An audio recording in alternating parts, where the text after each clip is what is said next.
सबसे पहला क्वेश्चन है express the number of 3825 as a product of its prime factor. यानी हमें इस नंबर के प्राइम फैक्टर करने हैं और उसको प्रोडक्ट की फॉर्म में लिखना है। तो इस टाइप क्वेश्चन में सबसे पहले सिंपल फैक्टर करते हैं। फैक्टर कैसे करना है हमें? Prime factor. तो सबसे पहले देखिए लास्ट की डिजिट 5 है तो 5 से डिवाइड हो जाएगा, लेकिन उससे पहले भी अगर हम देखें तो 2 से तो डिवाइड होगा नहीं क्योंकि लास्ट की डिजिट हमारी 5 है। 3 का रूल होता है कि इन डिजिट्स का सम चेक करके हम चेकआउट कर सकते हैं कि ये नंबर 3 से डिवाइड होगा या नहीं। तो 5 और 2 7, 7 और 8 कितने हो गए? 15, 15 और 3 कितने हो गए? 18। तो 18 3 से डिवाइड हो जाता है, इसका मतलब ये नंबर भी 3 से डिवाइड होगा। ये 3 का डिविजिबिलिटी रूल होता है। तो 3 से डिवाइड करेंगे, 3 1 जा 3, देन उसके बाद में 3 2 जा 6, देन उसके बाद 3 7 जा 21 और 3 5 जा 15। अब फिर से चेक करते हैं कि क्या ये 3 से डिवाइड होगा। तो 5 और 7 12, 12 और 2 14, 14 और 1 15, यानी कि 15 3 से डिवाइड होता है, इसका मतलब ये नंबर भी 3 से डिवाइड होगा। तो 3 4 जा 12, 3 2 जा 6 एंड 3 5 जा 15। इसके बाद में फिर से चेक करो कि क्या है 3 से डिवाइड होगा। तो 5 और 2 7, 7 और 4 11। तो 11 3 से डिवाइड नहीं होता है, इसका मतलब ये भी नंबर 3 से डिवाइड नहीं होगा। अब अगला रूल 5 का, 5 में क्या रूल होता है कि लास्ट में अगर 0 हो या 5 तो वो 5 से डिवाइड हो जाता है नंबर। तो इसका मतलब 5 से डिवाइड करेंगे, 5 8 जा 40 एंड 5 5 जा 25। अगेन 5 से डिवाइड हो जाएगा, 5 1 जा 5, 5 7 जा 35 और 17 एक प्राइम नंबर है तो 17 प्राइम नंबर है तो प्राइम अपने ही डिवाइड होता है, यानी 17 1 जा 17। तो ये हमने फैक्टर कर लिए हैं। अब इसको देखो हमें क्या लिखना है? Product of its prime factor, यानी जो ये प्राइम फैक्टर आए हैं इनको प्रोडक्ट की फॉर्म में लिखना है। तो यहाँ पर 3825 इस नंबर को हमें प्रोडक्ट की फॉर्म में लिखना है। तो देखो 3 इंटू में 3 इंटू में 5 इंटू में 5 एंड इंटू में 17। तो ये हमारा क्वेश्चन कंप्लीट हो गया है। तो आपको समझ में आ गया होगा इस टाइप के क्वेश्चन कैसे करते हैं। इसके बाद अगला क्वेश्चन है find LCM and HCF of 12 15 and 21। हमें एलसीएम एचसीएफ फाइंड आउट करना है। तो सबसे पहले फैक्टर करते हैं। 12 के फैक्टर 2 से डिवाइड कर दिया 6, फिर 2 से 3, फिर 3 से 1। इसी तरीके से 15 के फैक्टर करेंगे, 3 से 3 5 जा 15, फिर 5 से 1। देन इसी तरीके से 21 के फैक्टर करते हैं, 3 7 जा 21, 7 1 जा 7। ये हमने फैक्टर कर लिए। अब इनको क्या करना, हमें प्रोडक्ट की फॉर्म में लिखना है। तो देखो यहाँ 12 को क्या लिखोगे? 2 की पावर 2 एंड 2 में 3 की पावर 1। इसके बाद में 15 को क्या लिखोगे? 3 की पावर 1 इंटू 5 की पावर 1। और लास्ट 21 क्या है? 3 की पावर 1 इंटू 7 की पावर 1। तो देखो ये हमने प्रोडक्ट फॉर्म में लिख लिया है। अब क्या करना है? अब हमें सबसे पहले जैसे एचसीएफ निकालना है। एचसीएफ, तो एचसीएफ में हमें देखना होता है तीनों में कॉमन नंबर और जो पावर होती है वो स्मॉलेस्ट पावर देखी जाती है। तो देखो यहाँ तीनों में कॉमन नंबर कौन सा है? तो 3 यहाँ भी है, 3 यहाँ भी और 3 यहाँ भी, और स्मॉलेस्ट पावर तीनों में ही 1 1 है, तो इसका मतलब 3 पावर 1 ही आएगा। इनटू में और क्या कॉमन आ रहा है? और कोई भी नंबर कॉमन नहीं है, तो इसका मतलब हमारा जो एचसीएफ है वो 3 आ गया। इसी तरीके से अब हमें एलसीएम निकालना है। एलसीएम में क्या देखना होता है? जितने भी फैक्टर है ना उनकी हाईएस्ट पावर लिखी जाती है। तो देखो यहाँ पर सबसे पहले 2 फैक्टर है, हमें ये मतलब नहीं होता एलसीएम में कि वो कॉमन आ रहा है या नहीं आ रहा है, बस ये देख लो फैक्टर कौन कौन से हैं। तो यहाँ पर देखो 2 3 5 और 7, ये 4 ही टाइप्स के फैक्टर आए थे इसमें। तो सबसे पहले 2 की मैक्सिमम पावर कितनी है? 2, यानी 2 की पावर 2। फिर 3 में मैक्सिमम पावर कितनी है? 3 की पावर 1, फिर 5 की पावर 1 और 7 की पावर 1। तो एलसीएम में हमें बस हाईएस्ट पावर वाले फैक्टर को प्रोडक्ट फॉर्म में लिखना होता है। तो 2 की पावर 4, 2 पावर 2 4 हो गया, एंड 3 यहाँ कितना है? 3 इंटू 5 15, और 15 को 7 से मल्टीप्लाई करेंगे तो कितना आएगा? 15 7 जा कितना होता है? 15 7 जा 105, और इसको मल्टीप्लाई करेंगे 4 से तो ये आ जाएगा हमारा 420। ये हमारा एलसीएम आ गया। तो आपको एलसीएम और एचसीएफ निकालना आ गया होगा। अब अगला क्वेश्चन देखते हैं। अगला क्वेश्चन है एक्सप्लेन वाई 7 × 11 × 13 + 13 एंड 7 × 6 × 5 × 4 × 3 × 2 × 1 प्लस में 5 आर कंपोजिट नंबर। यानी ये एक्सप्लेन करना है कि दोनों के दोनों कंपोजिट नंबर क्यों हैं। तो कंपोजिट नंबर और प्राइम नंबर दो टाइप्स के नंबर होते हैं। तो आपको पता होगा कि कंपोजिट नंबर कौन से होते हैं और प्राइम नंबर कौन से होते हैं। प्राइम नंबर वो नंबर हैं जो कि अपने ही नंबर से डिवाइड होते हैं, यानी कि प्राइम नंबर के अंदर सिर्फ दो ही फैक्टर होते हैं, एक 1 और एक वो इटसेल्फ। लेकिन अगर 2 से ज़्यादा फैक्टर आते हैं किसी भी नंबर के तो वो कंपोजिट नंबर होता है। क्लियर है। तो अब यहाँ पर जैसे अगला नंबर है हमारा 7 × 11 × 13 और प्लस में 13। तो देखो यहाँ पर 13 यहाँ भी है और यहाँ भी है, तो 13 को हम क्या कर सकते हैं, कॉमन ले सकते हैं। तो मैंने 13 जैसे ही कॉमन लिया तो यहाँ पर तो 7 × 11 बचा और यहाँ 13 कॉमन आ चुका है तो प्लस का 1 बचेगा। दैन 13 7 की मल्टीप्लाई 11 से करोगे 77 और प्लस 1 78। ध्यान रखना कुछ बच्चे ये गलती करते हैं कि 7 × 11 + 1 है ना, तो वो 11 + 1 12 करके फिर 7 से मल्टीप्लाई। तो बोर्ड मास रूल ये कहता है कि एडिशन से पहले मल्टीप्लाई होता है। तो 7 की मल्टीप्लाई 11 से करी तो 77 आया और 1 ऐड कर दिया 78। तो देखो यहाँ पर 2 फैक्टर आ चुके हैं पहले। इसका मतलब इसमें 2 से ज़्यादा फैक्टर हैं, क्योंकि 1 तो हमेशा हर एक नंबर का फैक्टर होता है। तो इसका मतलब given number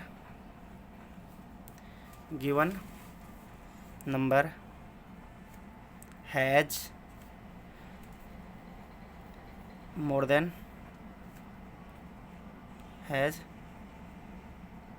then 2 factors, therefore it is composite।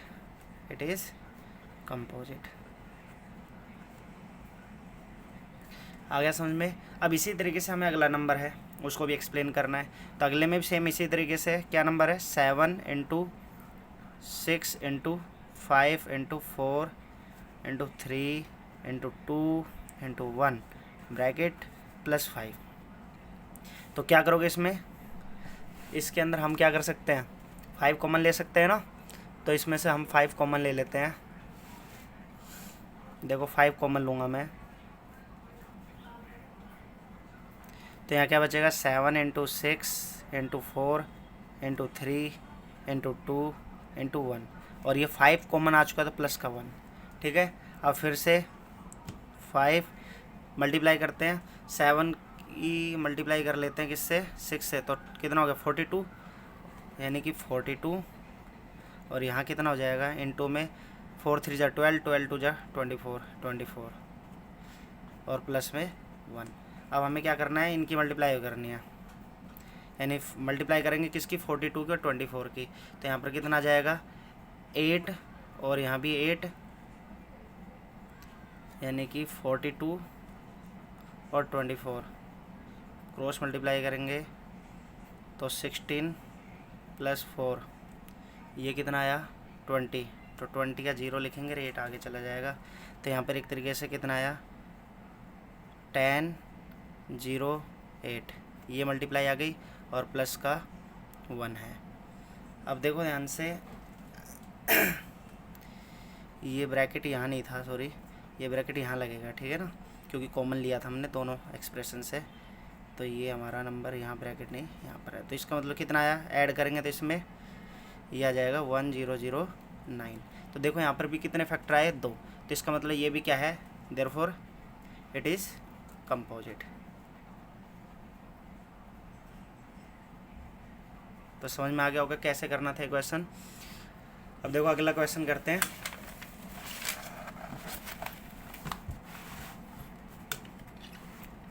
ये काफ़ी इंपॉर्टेंट क्वेश्चंस हैं, सीबीएसई में हमेशा पूछता है सीबीएसई इस टाइप के क्वेश्चंस को। देखो अगला क्वेश्चन है, check whether 6 power n can end with the digit 0 for any natural number n। तो देखो किसी भी नंबर की पावर अगर n है और पूछे कि किस नंबर n के लिए ये 0 एंड वाली डिजिट होगा या नहीं होगा, तो इसका मतलब क्या होता है कि हमें ध्यान रखना है कि कोई भी एक्सप्रेशन है वो 0 पे तभी एंड हो सकता है जब उसके फैक्टर के अंदर 2 और 5 आए। क्यों? क्योंकि हमें पता है कि अगर 0 किसी भी नंबर के लास्ट में है तो इसका मतलब वो 10 से डिविजिबल होता है, और 10 के फैक्टर होते हैं 2 और 5। तो इसका मतलब किसी भी नंबर के अगर फैक्टर 2 और 5 है तो वो 0 पर एंड होगा। तो जैसे देखो यहाँ पर 6 पावर n चेक कर, तो इसके लिए क्या करते हैं हम, सबसे पहले जो भी नंबर है ना उसके फैक्टर कर लो। तो यहाँ देखेंगे तो 2 3 आया, और यहाँ पर फिर 3 से क्या गया 1। तो यहाँ पर देखो 2 तो आ चुका है लेकिन 5 नहीं आया, 3 आया है। इसका मतलब factor of 6 does not contain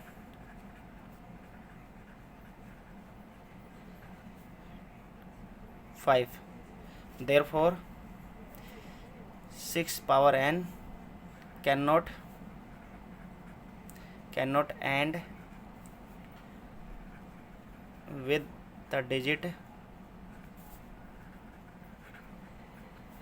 0 for any n। तो आ गया होगा समझ में। बस इस तरीके से इस टाइप क्वेश्चंस करते हैं। ये भी 2 नंबर में क्वेश्चन पूछता है CBSE।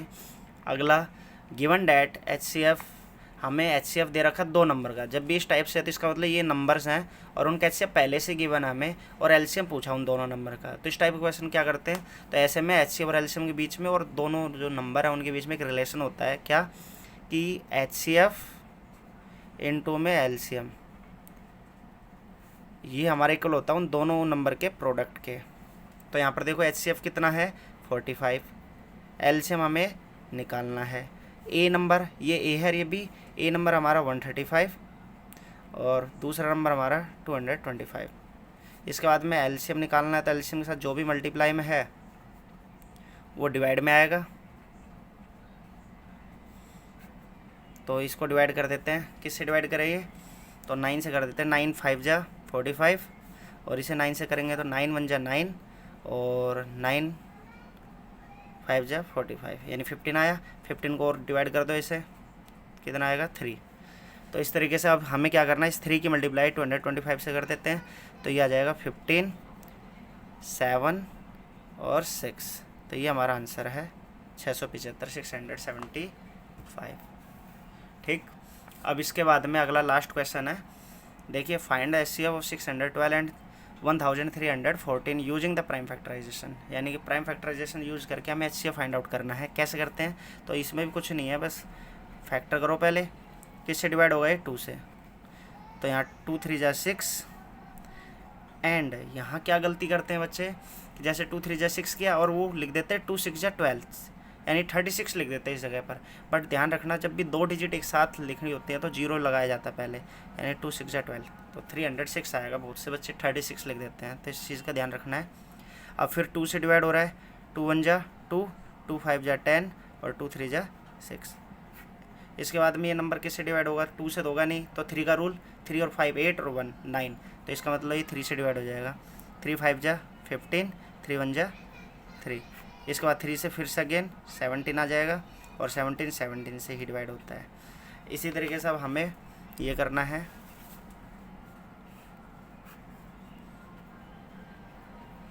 पहले 2 से 2 6 जा 12, उसके बाद में क्या होगा 2 5 जा 10, और 2 7 जा 14।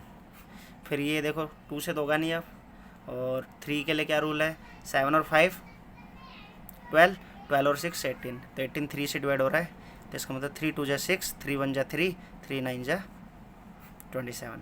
फिर अगेन 9 1 10, 10 और 2 12, तो इसका मतलब फिर से 3 से डिवाइड हो जाएगा। तो यहाँ पर 3 7 जा 21, और 3 3 जा 9, और 73 एक क्या होता है, प्राइम नंबर। तो प्राइम नंबर 73 से ही डिवाइड होगा, तो 73 1 जा 73। अब हमें HCF निकालना है, तो इनको प्रोडक्ट की फॉर्म में लिख देते हैं पहले। 2 की पावर 2 इंटू में 3 की पावर 2 इंटू 17, ऐसे ही 1314 क्या लिखेंगे, 2 की पावर 1, 3 की पावर 2 एंड 73। तो HCF में क्या देखा जाता है, HCF के अंदर जो हाईएस्ट पावर है वो नहीं लिखी जाती है, HCF में लोएस्ट पावर वो भी कॉमन वाली ध्यान रखना।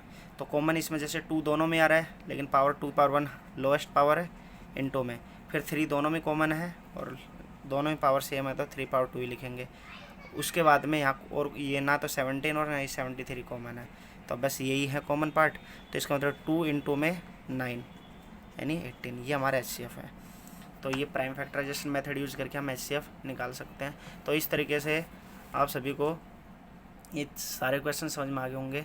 और ध्यान रखना ये काफ़ी इंपॉर्टेंट क्वेश्चंस हैं, एग्ज़ाम में हर बार पूछता है, तो इनकी अच्छे से प्रैक्टिस करना। और अगर आपको समझ में आया तो कमेंट करके बताना। Thank you.